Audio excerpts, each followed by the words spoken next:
famous rabbis of yesteryear now. I believe the 13th of Av marks the Hilula of a very famous rabbi. His name was Rabbi Moshe Attiya, Zecher Tzadik Livracha. He was born right at the start of the 20th century, the year 1900, and he passed away, reports of it, in 1990. To be precise, I think it was 13th of Av, Yud Gimel Av.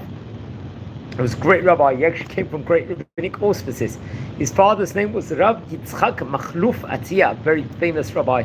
I've spoken about many great Moroccan rabbis already inside the series, which I very much recommend everyone to look back on in this series so far that we've actually chronicled over. I believe his mother was Rabbanit Simcha, and she was a daughter of Chacham Shlomo and Kava, another great rabbi we've mentioned in this series. So he was born in 1900, I think, in the city of Midlat in Morocco.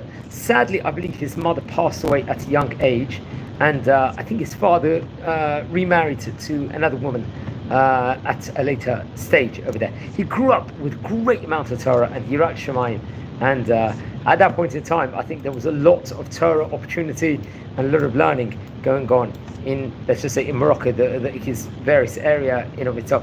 So I think that he was a distinguished student, and he was a Talmid of the famous Kabbalist Harab Shlomo Amsalem, who happened to be the rabbi of the city of Medelet at that stage in time. So remember, I think we've spoken about Rab Amsalem on various occasions before. He was obviously the great rabbi that we've mentioned about on various occasions in this series before, and he really was very, very prominent.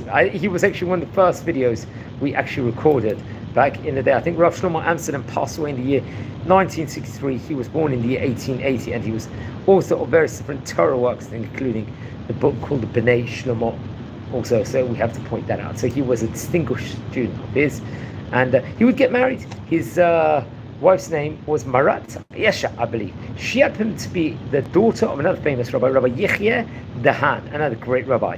And they would have 5 children, I think included Chacham Machlufa Vadia, Rabbi Yaakov, Rabbi Yitzchak, Marat Johar Itrazman, and Marat Simchat Shitrit happened to be.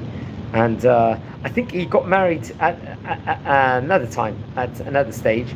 And I think he got married. His wife was the daughter of his rabbi, if I'm not mistaken.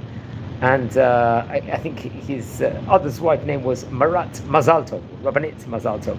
I'm not so sure if he had children with it. We'll find that out in a few minutes. So I'll just have to double check on that. So in the year 1929, it was, he would sign along with his rabbi, Rav Shlomo Amsalem, there's a takanat akal, decree of the congregation at that stage in time.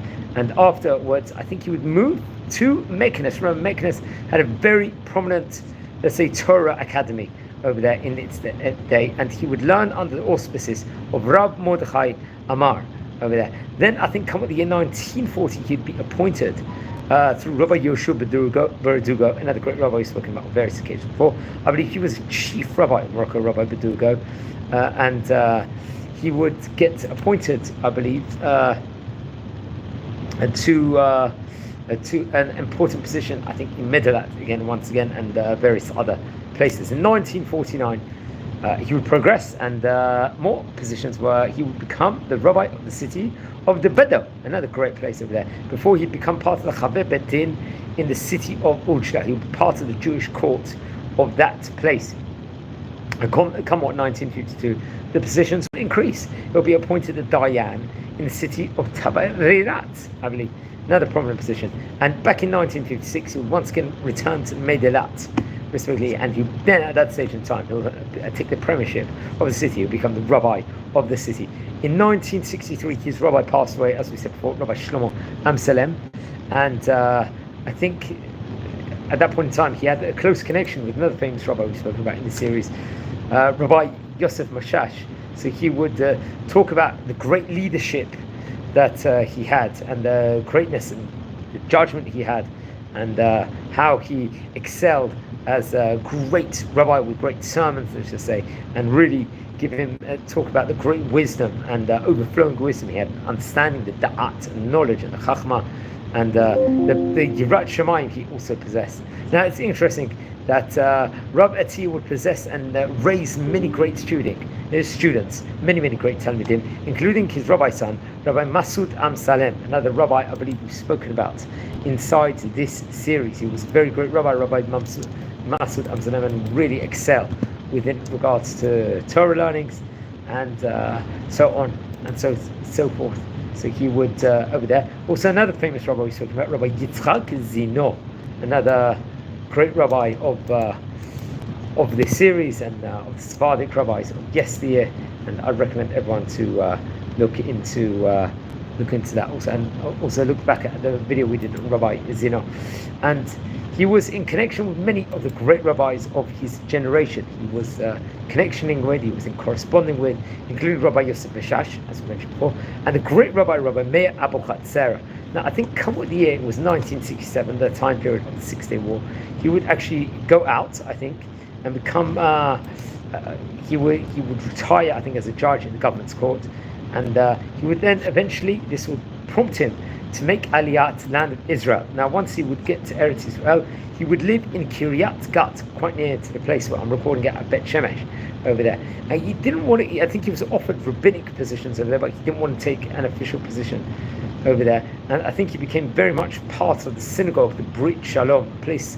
I think we've spoken about this synagogue on various occasions before inside this series. So he had become a regular there, and many of the great rabbis of Israel would come to actually visit him and greet him. He made a point of having guests over, supplying meals, drink, singing piyutim, some of the great piyutim of yesteryear, especially from Morocco, and encouraging and imbuing various Torah and Torah readings also. So I think it was come with the year 1973. It will be published in Jerusalem. I think his book, the Ma'at Mayim, which was, I think, consists of Sheilot and Shuvot, question and answers, various different dinim, laws within regards to the realm of Isu V'Heta, what's permissible and what's Asur, and explanations, expoundations on the Gemara, and Chok Yisrael, another great book. And then come with the year 1999, I think this was nearly 10 years after he passed away. I think another book, a second book of a Sefer of his, would be published at that stage in time. This was, and a second edition of the book. So I believe he passed away. According to one opinion, it was on 12th of Menachem Av. Another opinion, it was on 13th of Av in the year 1990. And I believe he was buried in Kiryat Gat, the great rabbi was. Now, let's explore a few of the highlights from his book, including, I think it comes from page 1011 inside the book Medurash Niyah, I think, which was printed in 1979. Melamed litpalel Yeshua uletzlachat chayelei tzava hagana liYisrael. The importance of praying for our heroic soldiers out there. Another teaching. Melamed shecholim lotzi sefer Torah ulichot lebeit knesset acher. Another teaching, I think, coming from page 31 of his book Ma'at Mayim. Melamed lasot hagba lesefer Torah להגבהה ספר תורה, גם ביום ט' באב. That's what he said over here.